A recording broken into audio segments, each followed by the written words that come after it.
quoi? L'amour, l'unité. Il faut que nous soyons comme une seule personne. C'est ce qu'il veut et c'est tout. C'était ça. Vous voyez la loi? C'est ça.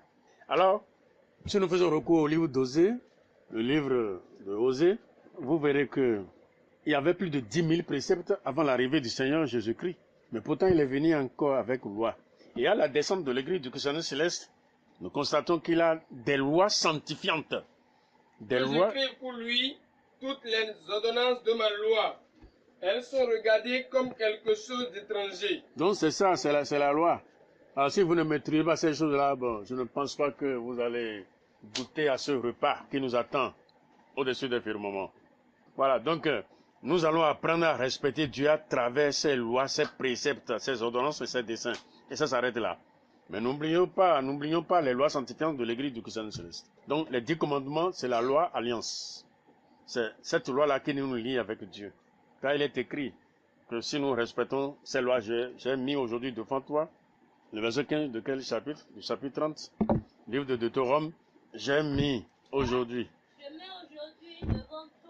Je mets aujourd'hui devant toi aujourd'hui devant toi la vie et le bien, la mort et le bien. la mort et le mal. La mort et le mal. Car je te prescris aujourd'hui d'aimer l'Éternel ton Dieu, Voilà.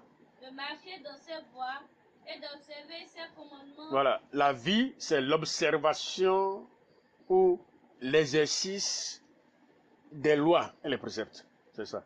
Ça, c'est la vie. Mais le contraire, ça tourne vers le mal. Tu vas au diable. C'est ça. Vous verrez que Adam a été chassé du jardin d'Éden parce qu'il a consommé le fruit devant lui. Il ne devait pas le faire. Même si son épouse le faisait, lui devait rester, puisque c'est à lui qu'on a dicté la loi. C'est à lui qu'on a donné la loi. C'est lui qui a été averti. Et non celle qui a consommé. Ouais, non. Donc, dans le verset 22, non, c'est le chapitre 22, livre de Matthieu. Dans le verset 22, 23, 24, la Bible dit ceci. Étonnés de ce qu'ils entendaient, ils le quittaient et s'en allaient. Non, ô Israël, tu aimeras l'Éternel ton Dieu. Maître, Jésus lui répondit, tu aimeras le Seigneur ton Dieu Tu aimeras l'Éternel ton Dieu de tout ton cœur, de tout ton cœur, de toute ton âme de toute ton âme, et de toute ta pensée. de toute ta force. C'est le premier, le plus grand commandement. Oui, oui. Et voici le second qui lui est Semblable. Tu aimeras ton prochain comme toi-même. Voilà, c'est ça. Donc, tu dois aimer l'Éternel ton Dieu plus que tout, plus que tes enfants.